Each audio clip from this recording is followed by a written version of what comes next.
Haiti has been grappling with a myriad of crises that have spread across the nation over the last month. Widespread gasoline and diesel shortages have emerged after armed gangs blocked the nation's main fuel terminal. These gangs have also severed access to clean water, food, and other essentials as Haiti also deals with a deadly cholera outbreak. Officials are in talks with international partners who are interested in bringing Haiti's security situation under control. The question is, what would that look like? So to discuss more, Amy Willence joins us now. She's the author of The Rainy Season, Haiti Since Duvalier, and a professor of literary journalism at the University of California, Irvine. Thank you so much for joining us, as always, Amy. We appreciate it. Thanks.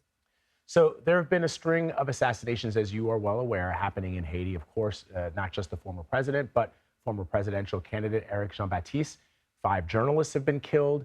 Where do things stand in the investigation into these killings? Can there even be a proper investigation with the situation that Haiti finds himself, the country finds itself in now?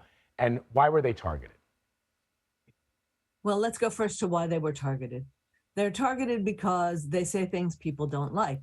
Now, that's what journalists do, as you know. And in Haiti, these journalists, many of them are radio journalists, some are also print journalists. But because they're radio journalists, they're very, very well known in Haiti because people listen to the radio. And these people are kind of celebrities. They're like Vlad and Anne Marie, right? And so when they're killed, people really notice. And once it's a pattern, it gets very scary. And it's an attempt to silence them. And in effect, it's an attempt to stop the people from knowing what's going on in the country, as I see it. Now, the police ritually in Haiti say that they're going to investigate, but they said they were going to investigate the killing more than a year ago of the president of Haiti, actually in his private residence in the middle of the night. And that investigation has gone many places, but essentially nowhere. So I'm not hoping for too much. The latest killing of a journalist was just yesterday. He died after being hit in the head by a tear gas canister lobbed at him by a cannon from the police. So who knows how close the police will get in finding out how that went down. Wow. The UN is weighing a number of responses to the crises upending Haiti, including sending armed forces to the country. What is the realistic potential for international forces to intervene at this point? Well, I think, first of all, on the international side, they're not extremely enthusiastic about going into Haiti. The problem now in Haiti, it used to be everything got out of control, and then the international community would come in, which they've done several times in Haiti's recent past, at least this century, 5 times. And you could just pretty much subdue the country because people had as weapons machetes. So you came in with machine guns. You're going to win that battle if people don't want you there. Now there's both more opposition to the idea of an international force coming in, and there are these gangs, more than 200 small gangs and some very big gangs with very big guns. And they, of course, don't want the international community coming in and running them.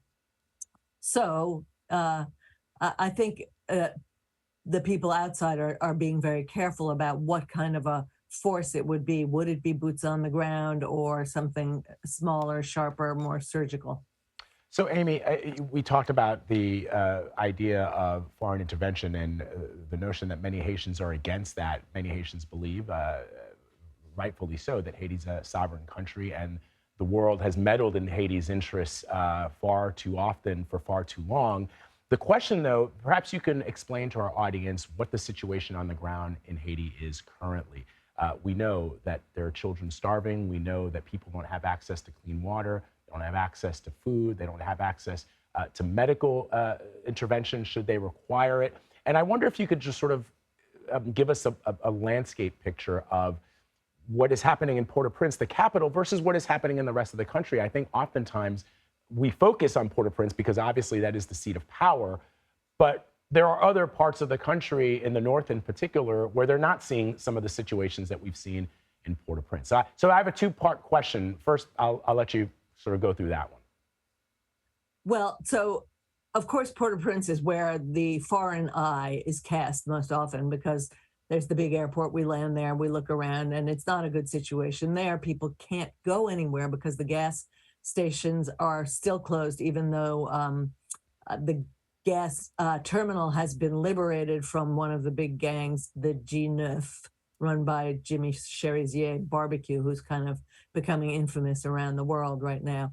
So the gas is now sort of available, but it hasn't been distributed. I think people are very worried about even having gas in their trucks right now and the possibility of attack. But beyond that, so nothing moves, and embassies are closed, hospitals are closed, and you can't get anywhere. So people who are used to rising above the chaos of Haiti are not being able to rise above the chaos of Haiti. And beyond that, there's no clear vision for how it's going to be improved, how the situation is going to be improved by Haitians on the ground. So when we say sovereignty, that's all very well, and I believe in it totally, but I am not clear on how Haitians are going to fix their own situation that has gotten so out of hand. Amy, before we go, would there be a possibility, rather than putting boots on the ground, for the United States to target those who are funding these gangs? I think that's something that doesn't get often mentioned in the reporting. We talk about the gangs, and Americans are aware that there are gangs in Haiti, and that they are putting ordinary Haitians in dire straits. But the notion of being able to sanction the people who are, those weapons don't fall out of the sky. Are they that organized? Right, for these gangs I'm to have. asking you. The question is who is organizing these gangs and to what end? And those people are perhaps more fearful of any kind of intervention, whether it's a sanction or boots on the ground.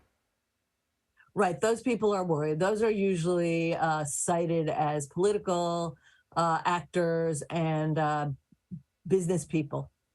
It's called the business mafia, in Haiti. And so they have a lot of money from various things. People don't think you can make any money in Haiti. Around the world, that's an impression people have. But of course, you can make a lot of money off the poorest people in the world, to cite Graham Greene, the author.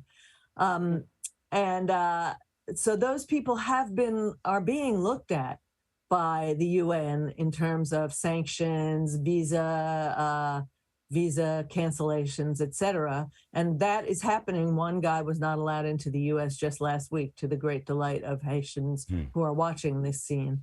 But it's hard for the US in particular, and the UN, who are so present in Haiti, to cancel out these people when a lot of these people have been friendly to the embassy and sources for the embassy of information for a long time. So in a sense, these embassies, the UN and the US and other foreign embassies, are a little bit corrupt in the whole situation themselves, because these are their old friends and sources for information. And that is so the point it's hard. that is the point that I wanted to hear you make, Amy, as always. Thank you, Brad. Amy, we appreciate it. Thank you so much.